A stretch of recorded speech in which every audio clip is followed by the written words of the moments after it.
Channel AK vlogs. ಇವತ್ತೇನಪ್ಪ ಅಡುಗೆ ಮನೆಯಿಂದ start ಮಾಡಿದ್ದೀನಿ ಅಂತ ಅಂದ್ಕೊತೀರಾ. ಇವತ್ತು ಆ್ಯಕ್ಚುಲಿ ಹೋಮ್ ಮೇಡ್ ಪನ್ನೀರ್ನ ಯಾವ ಥರ ಮಾಡೋದು ಅಂತ ತೋರಿಸ್ಕೊಡ್ತಾ ಇದ್ದೀನಿ. ನಾನು ಮನೇಲೇ ಈಸಿ ಸ್ಟೆಪ್ಸಲ್ಲಿ ಹೇಗೆ ಮಾಡೋದು ಅಂತ ತೋರಿಸ್ತಾ ಇದ್ದೀನಿ. ಬನ್ನಿ ಇವತ್ತಿನ ವ್ಲಾಗ್ನ ಸ್ಟಾರ್ಟ್ ಮಾಡೋಣ. ಮೊದಲನೇದಾಗಿ ನಾನು 1 ಲೀಟರ್ ಹಾಲನ್ನ ತೊಗೊಂಡಿದ್ದೀನಿ. ಸ್ಟವ್ನ ಅಂಟಿಸ್ಕೊಳ್ತಾ ಇದ್ದೀನಿ. ಫಸ್ಟು ಚೆನ್ನಾಗಿ ಹಾಲನ್ನ ಮಿಕ್ಸ್ ಅಂದರೆ ಕಾಯಿಸ್ಕೋಬೇಕು. ಅಂದರೆ ಕೆನೆ ಕಟ್ಟಬಾರ್ದು. ಕೆನೆ ಕಟ್ಟದೇ ಇರೋ ಥರ ಹಾಲನ್ನ ಮಿಕ್ಸ್ ಮಾಡಿಕೊಂಡು ಕಾಯಿಸ್ಕೊಳ್ಳಿಲ್ಲ. ನೊರೆ ಬರ್ತಾಯಿದೆ ಅಷ್ಟೇ ನೋಡಿ, ಕೆನೆ ಕಟ್ಟಿಲ್ಲ, ನೊರೆ ಬರ್ತಾಯಿದೆ. ಈ ಥರ ಚೆನ್ನಾಗಿ ಇದನ್ನು ಕಾಯಿಸ್ಕೋಬೇಕು. ಇದೇ ಥರ ಕಾಯಿಸ್ಕೊಳ್ಳಿ. ಪನ್ನೀರ್ ಮತ್ತು ನಾವು ಯಾರೇ ಆಗಲಿ ಇಷ್ಟಪಟ್ಟು ತಿನ್ಬೋದು. ಆ್ಯಕ್ಚುಲಿ ಡಯಟ್ಗೆಲ್ಲನೂ ಕೂಡ ಪನ್ನೀರ್ ತುಂಬ ಒಳ್ಳೆಯದು. ಪನ್ನೀರ್ ಟೀಕಾ ಮಾಡಿ, ಪನ್ನೀರ್ ಗ್ರೇವಿ ಆಗಲಿ ಅವೆಲ್ಲನೂ ಕೂಡ ಚೆನ್ನಾಗಿರುತ್ತೆ ಪನ್ನೀರಲ್ಲಿ ಮಾಡಿದ್ರೆ. ಸೊ ಅದಕ್ಕೋಸ್ಕರ ಇದು ಮೀಡಿಯಮಲ್ಲಿ ಇಟ್ಕೊಂಡು ಚೆನ್ನಾಗಿ ಮಿಕ್ಸ್ ಮಾಡ್ತಾ ಇರಬೇಕು. ಮಿಕ್ಸ್ ಮಾಡ್ತಾ ಇದ್ದಾಗ ಕೆನೆ ಬರಲ್ಲ ಇದು, ಓಕೆನಾ? ಈ ಥರ ಮಿಕ್ಸ್ ಮಾಡ್ಕೊತಾ ಇರಬೇಕು. ನಾನು 1 ಲೀಟರ್ನ ತೊಗೊಂಡಿದ್ದೀನಿ. 1 ಲೀಟರ್ಗೆ ತೊಗೊಂಡು ಮಾಡ್ತಾಯಿದ್ದೀನಿ ನಾನು. ನಿಮ್ಮಿಷ್ಟ, ನಿಮ್ಗೆ ಎಷ್ಟು ಬೇಕಾಗುತ್ತೋ ಕ್ವಾಂಟಿಟಿ ನೋಡಿಕೊಂಡು ಮಾಡಿ. ಈ ಥರ ಮಾಡಿದ್ದು ಮನೇಲಿ ಮಾಡಿದ್ದು ಆ್ಯಕ್ಚುಲಿ 1 ವೀಕ್ವರೆಗೂ ನೀವು ಸ್ಟೋರ್ ಮಾಡ್ಬೋದು. ಆಮೇಲೆ ಚೆನ್ನಾಗಿರಲ್ಲ. 1 ವೀಕ್ ಒಳಗಡೆ ಯೂಸ್ ಮಾಡ್ಕೊಬಿಡ್ಬೇಕು ಪನ್ನೀರು. 1 ವೀಕ್ವರೆಗೂ ನೀವು ಫ್ರಿಜ್ಜಲ್ಲಿ ಇಡ್ಬೋದು, ಚೆನ್ನಾಗಿರುತ್ತೆ, ಏನಾಗಲ್ಲ ಇದು. ಈ ಥರ ಮಿಕ್ಸ್ ಮಾಡ್ಕೊತಾ ಇರಿ. ಬಾಣಂತಿ ಏನಪ್ಪ ಎಲ್ಲ ಅಡುಗೆ ಮಾಡ್ತಾಯಿದ್ದಾರೆ ಅಂತ ಅಂದ್ಕೋಬೇಡಿ. ನಾನೇನು ಅಡುಗೆ ಮಾಡ್ತಾಯಿಲ್ಲ, ನಿಮ್ಗೆ ತೋರ್ಸೋಕ್ಕೋಸ್ಕರ ಅಷ್ಟೇ ಸ್ವಲ್ಪ ಹೊತ್ತು ಮಾಡೋಣ ಅಂತ. ಆ್ಯಕ್ಚುಲಿ ನಮ್ಮ ಮನೇಲಿ ಕೂಡ ಬೈತಾ ಇರ್ತಾರೆ, ಜಾಸ್ತಿ ಹೊತ್ತು ನಿಂತ್ಕೋಬಾರ್ದು, ಬೇಡ ಮಾಡಬೇಡ, ಯಾಕೆ ಮಾಡ್ತೀಯಾ ಅಂತ ಅಂತಾರೆ. ಮನೇಲಿದ್ದು ಬೋರ್ ಅಲ್ವಾ, ಅದಕ್ಕೆ ಏನೋ ಒಂದು ಮಾಡೋಣ ಅಂತ ಮಾಡ್ತಾಯಿದ್ದೀನಿ ಅಷ್ಟೇ. ನಮ್ಮ ಮನೇಲಿ ಕೂಡ ಅಷ್ಟೇ, ತಣ್ಣೀರೆಲ್ಲ ಮುಟ್ಟಕ್ಕೆ ಬಿಡಲ್ಲ. 6 ಮಂತ್ಸ್ವರೆಗೂ ತಣ್ಣೀರು ಮುಟ್ಟಬಾರ್ದು ಅಂತ ಹೇಳ್ತಾರಲ್ವ ಬಾಣಂತಿನ. ಸೊ ಅದಕ್ಕೆ ನಾನು ಕೂಡ ತಣ್ಣೀರೇನು ಮುಟ್ತಾಯಿಲ್ಲ, ಬರೀ ಇಷ್ಟೇ. ಜಾಸ್ತಿ ಹೊತ್ತು ನಿಲ್ಬಾರ್ದು, ಬೆನ್ನು ಬರುತ್ತೆ ಅಂತ ಹೇಳ್ತಾರೆ. ಏನು ಮಾಡೋದು, ಬೋರ್ ಅಲ್ವಾ ಮನೇಲಿದ್ದು, ಇದು ಇಲ್ಲ, ಆಚೆನೂ ಹೋಗೋಂಗಿಲ್ಲ, ಎಲ್ಲೂ ಹೋಗೋಂಗಿಲ್ಲ. ಸೊ ಅದರಿಂದ ಏನಾರ ವ್ಲಾಗ್ ಮಾಡೋಣ ಅಂತ ಮಾಡ್ತಾಯಿದ್ದೀನಿ. ದಯವಿಟ್ಟು ಬೈಕೋಬೇಡಿ ಅಷ್ಟೇ. ಇಲ್ಲ ನೋಡಿ ಈ ಥರ ಕುದಿ ಬಂದಾಗ ಕುದೀತೈತಲ್ವ, ಇವಾಗ ಇದನ್ನು ಆಫ್ ಮಾಡ್ಕೊಬಿಡೋಣ. ಈಗ ಆಫ್ ಮಾಡ್ಕೊಬಿಟ್ಟು ಸೈಡ್ಗೆ ಇಡೋಣ.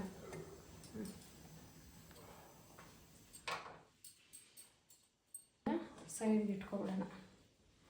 1-2 ಮಿನಿಟ್ಸ್ ಮಾತ್ರ ಇದನ್ನು ಸ್ವಲ್ಪ ತಣ್ಣಗೆ, ತೀರ ತಣ್ಣಗೆ ಬೇಡ, ಒಂದು 1 ಮಿನಿಟ್ ಅಷ್ಟು ಆಯಿತಾ. ಅಷ್ಟರೊಳಗಡೆ ನಾವು ನಿಂಬೆಹಣ್ಣು ತೊಗೊಳ್ಳೋಣ.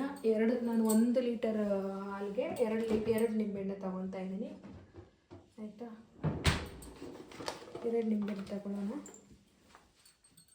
ಇದೊಂದು ಸಾಕು, ಜಾಸ್ತಿ ಹಾಕಿದ್ರೆ ಹುಳಿ ಬಂದುಬಿಡುತ್ತೆ. ಗ್ಲಾಸ್ ತಗೊಳ್ಳೋಣ. ಗ್ಲಾಸಲ್ಲಿ ಸ್ವಲ್ಪ ತಣ್ಣಗಾಕಿ ಇದೆಲ್ಲ ಇಟ್ಬಿಡೋಣ ಸೈಡ್, ಆಯಿತಾ. 2 ನಿಂಬೆಹಣ್ಣು, ಆಯಿತಾ.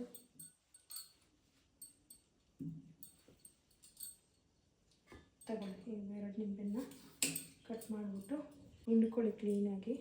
ಒಂದು 2 ಟೇಬಲ್ ಸ್ಪೂನಷ್ಟು ಬರಬೇಕು ನಿಂಬೆಹಣ್ಣು, 2 to 3, ಆಯಿತಾ. ಅದಕ್ಕೆ ನಾನು 2 ನಿಂಬೆಹಣ್ಣು ತೊಗೊಂಡಿದ್ದೀನಿ. ನೀವು ನೋಡ್ಕೊಳ್ಳಿ, ಆಯಿತಾ. ನೀವು ನೋಡಿಕೊಂಡು ಎಷ್ಟು ಬೇಕಾಗುತ್ತೆ. ಕೆನೆ ಬಂದುಬಿಟ್ರೆ ಹೊಡೆಯಲ್ಲ. ಆಮೇಲೆ ತೀರಾ ತಣ್ಣಗಾದ್ಮೇಲೆ ಹಾಕಿದ್ರೂ ಕೂಡ ಹಾಲು ಹೊಡೆಯೋದಿಲ್ಲ. ಸ್ವಲ್ಪ ಗೋರುಬೆಚ್ಚಾಗಿರಬೇಕು. ಒಂದು 2 ನಿಮಿಷ ನಾವು ಅದನ್ನು ಸೈಡಿಗೆ ಇಡೋಣ. ಅಷ್ಟರೊಳಗಡೆ ನಾವು ಇದನ್ನು ರೆಡಿ ಮಾಡ್ಕೊಳ್ಳೋಣ, ಆಯಿತಾ. 2 ಟೇಬಲ್ ಸ್ಪೂನಷ್ಟು ಬೇಕು ನಿಂಬೆಹಣ್ಣು. ಆ್ಯಕ್ಚುಲಿ ನಮ್ಮಮ್ಮ ನೋಡಿದ್ರೆ ಬೈತಾರೆ, ನಿಂಬೆಹಣ್ಣು ಹಿಡಿತಾ ಇದೆ ತಣ್ಣಗೈತೆ ಅಂತ. ಅವ್ರು ನೋಡ್ತಾ ಇಲ್ಲ, ಅದಕ್ಕೆ ವಿಡಿಯೋ ನೋಡಿದಾಗ ಬೈತಾರೆ. ಏನು ಮಾಡೋಕ್ಕಾಗಲ್ಲ, ಬೈದರೆ ಬೈಕೊಳ್ಳಿ, ಅಮ್ಮ ತಾನೆ. ನೋಡಿ ಈ ಥರ ಹಿಂಡ್ಕೊಂಡಿದ್ದೀನಲ್ಲ, ಇದು ನೋಡಿದೆ ಒಂದು 3 ಟೇಬಲ್ ಸ್ಪೂನಷ್ಟು ಆಗುತ್ತೆ. ಇಷ್ಟು ಹಿಂಡ್ಕೊಂಡಿದ್ದೀನಿ ನಾನು. ನಿಂಬೆಹಣ್ಣು ಬೀಜ ಹಂಗೆ ಇತ್ತಲ್ಲ, ಅದಕ್ಕೆ ಇದರಲ್ಲಿ ಸೋರಿಸ್ಕೊಳ್ತಾ ಇದ್ದೀನಿ ನಾನು. ನೋಡಿ, ಟೀ ಸೋರಿಸೋದಿರುತ್ತಲ್ಲ ಅದರಲ್ಲೇ ಸೋರಿಸ್ಕೊಳ್ಳಿ, ಈಸಿಯಾಗಿ ಬಂದುಬಿಡುತ್ತೆ, ಆಯಿತಾ.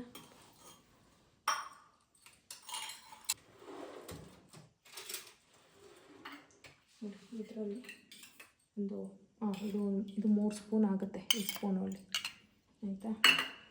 ಇದನ್ನು ಸ್ವಲ್ಪ ಆಗೈತೆ ನೋಡಿ.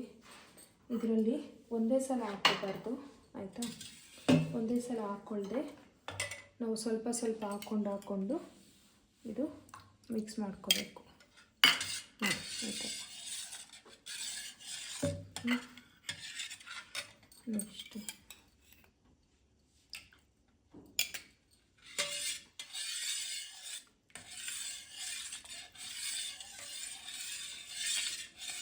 ಈ ಥರ ಮಿಕ್ಸ್ ಮಾಡ್ಕೊಳ್ಳಿ ಆಯಿತಾ.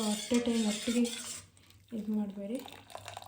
ನೋಡಿ ಹೊಡೆಯೋ ಥರ ಕಾಣ್ತಿದೆಯಾ ಹಾಲು, ಇದೇ ಥರ ಮಿಕ್ಸ್ ಮಾಡಬೇಕು.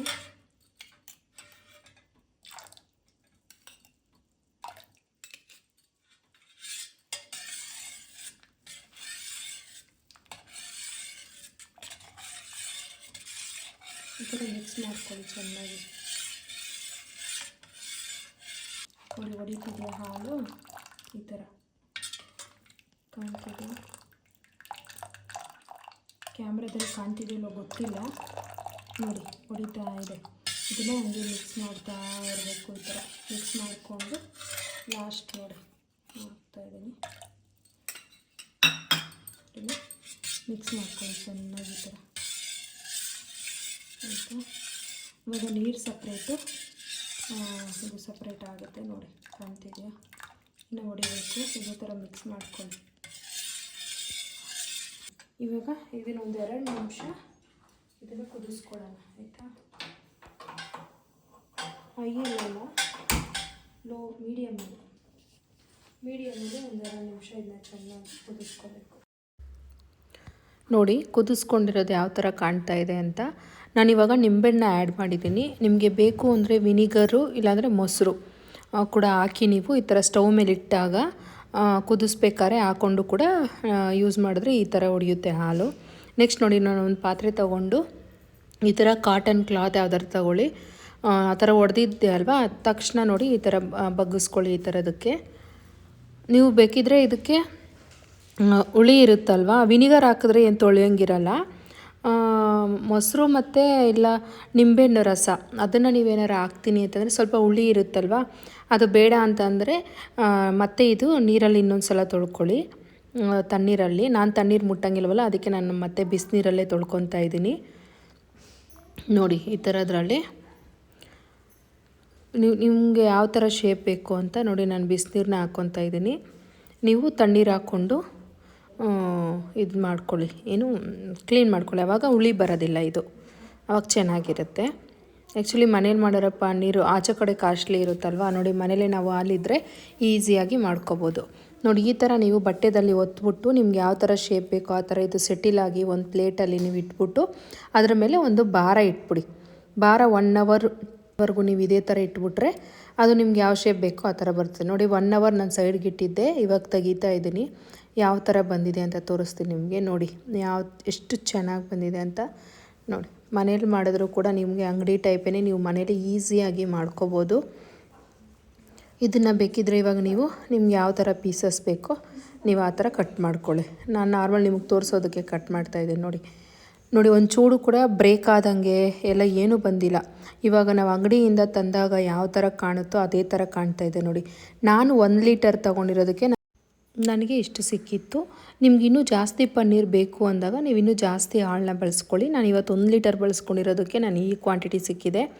ನಿಮಗೆ ಇನ್ನೂ ಜಾಸ್ತಿ ಬೇಕು ಅಂದಾಗ ಜಾಸ್ತಿ ಹಾಳನ್ನ ಬಳಸಿ, ಬಟ್ ಹಾಲಲ್ಲಿ ಮಾತ್ರ ನೀರನ್ನ ಬೆರೆಸಬೇಡಿ. ಬರೀ ನಾವು ತಂದಿರೋಕ್ಕೇನೆ ಹಾಲು ತರ್ತೀವಲ್ವ, ಫ್ಯಾಟ್ ಮಿಲ್ಕ್ ಸಿಗುತ್ತಲ್ಲ ಅಂಗಡೀಲಿ, ಆ ಥರ ಹಾಲನ್ನ ತಂದು ಚೆನ್ನಾಗಿ ಬೇಯಿಸಿ ಈ ಥರ ಮಾಡ್ಕೊಂಡಾಗ ನಿಮ್ಗೆ ಇನ್ನೂ ಜಾಸ್ತಿ ಸಿಗುತ್ತೆ. ನಿಮ್ಗೆ ಎಷ್ಟು ಬೇಕು ಹಾಲು ಅದ್ರ ತಕ್ಕನಂಗೆ ತೊಗೊಂಡು ಮಾಡ್ಕೊಳ್ಳಿ. ನೋಡಿ ಎಷ್ಟು ಚೆನ್ನಾಗಿ ಕಾಣ್ತಾ ಇದೆ ಅಂತ, ಎಷ್ಟು ಸಾಫ್ಟ್ ಇದೆ ಅಂತಂದರೆ ಸೇಮ್ ಅಂಗಡೀಲಿ ತಂದಿರೋ ಥರನೇ ಇದೆ. ಇದು ಶೇಪು ನಿಮ್ಗೆ ಯಾವ ಥರ ಬೇಕೋ ಅದರಲ್ಲೇ ಸ್ಟೋರ್ ಮಾಡಿಕೊಂಡು ಮಾಡ್ಕೋಬೋದು ನೀವು. ನಾನು ಬಟ್ಟೆಯಲ್ಲಿ ಸುತ್ತಿಟ್ಟಿದ್ನಲ್ವ, ಅದಕ್ಕೆ ಈ ಥರ ಬಂದಿದೆ. ನಿಮ್ಮ ಇಷ್ಟ. ಇವತ್ತಿನ ವ್ಲಾಗ್ ಇದೇ ಆಗಿತ್ತು ಗೈಸ್. ನನ್ನ ವ್ಲಾಗ್ ನಿಮ್ಗೆ ಇಷ್ಟ ಆಗಿದ್ದಲ್ಲಿ like, share, comment and subscribe. Thank you.